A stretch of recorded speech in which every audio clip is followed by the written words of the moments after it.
உன் வார்த்தைகள் கேட்கப்பட்டது என்று வேதவசனம் சொல்லுகிறது. வித்தியாசம் உண்டாகும்படி செய்வேன் என்று கர்த்தர் சொல்கிறார். நான் உன்னை வெறுத்து விடவில்லை என்று கர்த்தர் சொல்லுகிறார். இன்றைக்கு கர்த்தர் நமக்கு தருகிற ஒரு வார்த்தை வார்த்தை வார்த்தை கற்பனைக்கு பயப்படுகிறவனோ பலனடைவான், பலனடைவான்.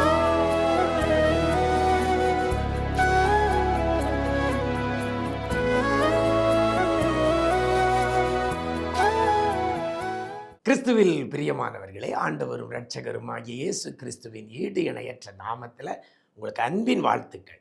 நல்லா இருக்கிறீங்களா? எல்லாரும் ஆண்டவர் கிருபையில் சூப்பராக இருப்பீங்கன்னு கர்த்தருக்குள் நம்புகிறேன். ஒவ்வொரு நாளும் வேதத்தில் ஒரு வசனத்தை இந்த விசேஷித்த வார்த்தை நிகழ்ச்சி மூலமாக கேட்டு அந்த வார்த்தையை பிடித்து கொண்டு மாற்ற வேண்டியவைகளை மாற்றி அந்த வசனத்தின்படி கர்த்தர் செய்கிற நன்மைகளை பெற்று நிம்மதியாக இருப்பீங்கன்னு கர்த்தருக்குள் நம்புகிறேன். இன்றைக்கும் இந்த நாளில் இன்றைய விசேஷித்த வார்த்தை நிகழ்ச்சி மூலமாக கர்த்தர் நமக்கு தருகிற ஒரு வார்த்தையை நான் உங்களோடு கூட பகிர்ந்து கொள்கிறேன். நீதிமொழிகளின் புஸ்தகம் 13ஆம் அதிகாரம் 13ஆம் வசனம் இவ்வாறாக சொல்லுகிறது. பலனடைவான் என்று சொல்லப்படுகிறது. பலனடைவான், பலனடைவான். எனக்கு அருமையான தேவஜனமே, இன்றைக்கு பலன் அடைய வேண்டும் என்று சொல்லி எல்லாரும் விரும்புகிறோம். பலன், எனக்கு அருமையான தேவஜனமே, பலன் அடைய வேண்டும் என்று சொல்லி வாஞ்சிக்கிற பிள்ளைகளுக்கு கர்த்தர் சொல்லுகிற காரியம் பலன் அடைவான். எந்த காரியத்தில் நீங்க பலன் அடையணுமோ அதை கர்த்தர் இந்த வேத வசனத்தின் மூலமாக அழகா சொல்லுகிறார். பலன் அடைவான். எனக்கு அருமையான தேவஜனமே, எதுல பலனற்று காணப்பட்டிருக்கலாம், அல்லது உழைத்து உழைத்து அதற்குரிய பலனை பெறாம இருக்கலாம். கடினமாய் வேலை செய்து அதற்கேற்ற பலனை நீங்க பெறாம இருக்கலாம். அல்லது சத்துவத்தை இழந்து பலனற்று போய் இருக்கலாம். ரெண்டு காரியமும் சொல்லி இருக்கிறேன். பலன் இல்லாமல் இருக்கிறீங்களா? பலன் பெறாமல் இருக்கிறீங்களா? கர்த்தர் சொல்லுகிறார் பலன் அடைவான். வேத வசனம் சொல்லுகிறது பலன் அடைவான். இன்னைக்கு அநேக பிள்ளைகள் சொல்லுகிற காரியம், எவ்வளவோ பிரயாசப்பட்டாச்சு, எவ்வளவோ முயற்சி பண்ணியாச்சு, குடும்பமாய் பல பிரயாசப்பட்டாச்சு, அதுக்கு பலன் அடைய முடியல என்று சொல்லுகிற பிள்ளைகள் இன்னைக்கு ஏராளம்.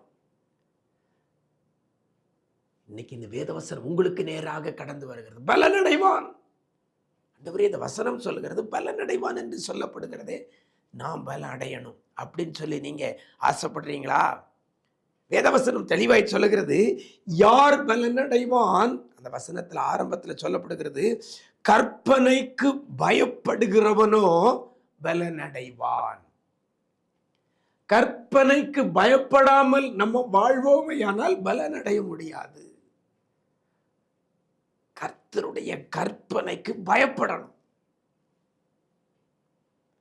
கற்பனை என்ன சொல்லுகிறது? 10 கற்பனைகள் வேதத்தில் நம்ம சொல்லப்பட்டிருக்கிறது.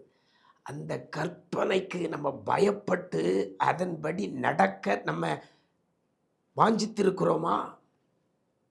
ஐயோ, கற்பனை இப்படி சொல்லுகிறதே, நான் இப்படி நடக்கிறேனே என்கிற பயம் உள்ளத்துக்குள்ள வருகிறதா? கற்பனையா? அது கிடக்குது. நம்ம இஷ்டப்படி நடப்போம்.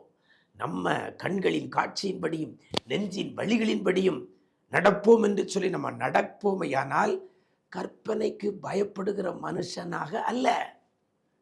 வேதவசனம் தெளிவாய் சொல்கிறது, கற்பனைக்கு பயப்படுகிறவனோ பலன் அடைவான். இன்னைக்கு நீங்க நம்மளை யோசிச்சு பார்ப்போம், சீர்தூக்கி பார்ப்போம்.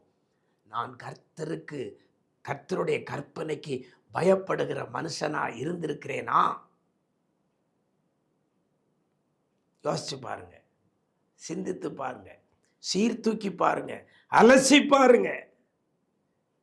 இருதயத்தை கடினப்படுத்தி கொண்டு எத்தனை பாவங்களை செஞ்சிருக்கிறோம். கற்பனைக்கு விரோதமாக, கட்டளைக்கு விரோதமாக நடந்திருக்கிறோம் அல்லவா? பார்த்திருக்கிறோம் அல்லவா? செயல்பட்டு இருக்கிறோம் அல்லவா? அதனால தன்னுடைய வாழ்க்கையில் அநேக பலனை இழந்திருக்கிறோம், அநேக ஆசீர்வாதங்களை இழந்திருக்கிறோம், அநேக நன்மைகளை இழந்திருக்கிறோம். மாறாக நீங்க கற்பனைக்கு பயந்து நடக்கிற பிள்ளைகளாக, கற்பனைக்கு பயப்படுகிற பிள்ளையாக இருப்பீர்களேயானால் நீங்க பலன் அடைவீங்க. ஒரு அப்பா பேச்சுக்கு பிள்ளை பயப்பட்டா அப்பா வெறுக்கிற காரியத்தை செய்யாது. அப்பாவுக்கு பயப்படாத பிள்ளையா இருந்தா எல்லா பாவங்களையும் செய்யும். அதுபோலதான் கற்பனைக்கு பயந்து நடந்தால் பாவத்துக்கு நம்ம விலகி ஓடுவோம். அப்படி பாவத்துக்கு விலகி ஓடுகிற பிள்ளையா நம்ம இருக்கும் பொழுது பலன் அடைவோம். பலன் அடைவோம். எதை செய்கிறோமோ அதற்கேற்ற பலன் உண்டு. என்ன பிரயாசப்படுறோமோ அதற்கேற்ற பலன் உண்டு. சரீரத்திலையும் பலன் உண்டு, ஆவிக்குரிய காரியத்திலையும் பலன் உண்டு, உலக பிரகாரமான காரியத்திலையும் பலன் உண்டு. எனக்கு பலன் இல்லையே, நான் செய்ததற்கு பலன் கிடைக்கல நம்ம சொல்ல வேண்டிய அவசியம் வராது. எனக்கு அருமையான தேவஜனமே, ஒரே காரியம், வேதத்தில் கொடுக்கப்பட்டிருக்கிற கற்பனைகளுக்கு பயந்து நடப்போம். கற்பனைக்கு பயப்பட்டு செவ்வையான வழியில நடப்போம். நம்ம செய்கிற எல்லா காரியத்திலையும் பலன் அடைய முடியும். நான் செஞ்சு எனக்கு இதுல பலன் இல்லைன்னு சொல்ல முடியாது. நான் இதுல உழைச்சி எனக்கு பலன் இல்லைன்னு சொல்ல முடியாது. எனக்கு கர்த்தர் கொடுப்பார்.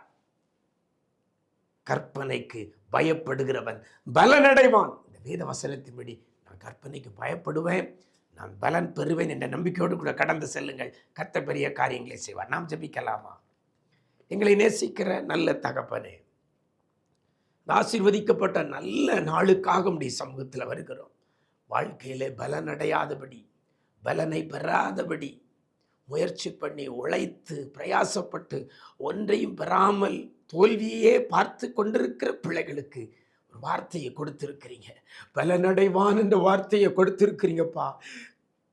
கற்பனைக்கு பயப்படுகிறவன் பலனடைவான் என்ற வார்த்தையின்படி இந்த வார்த்தையை கேட்கிற ஒவ்வொரு பிள்ளைகளும் வேதத்தில் கர்த்தர் கொடுத்த கற்பனைகள், கட்டளைகள், அதற்கு பயந்து நடக்க கிருபை செய்யுங்கப்பா.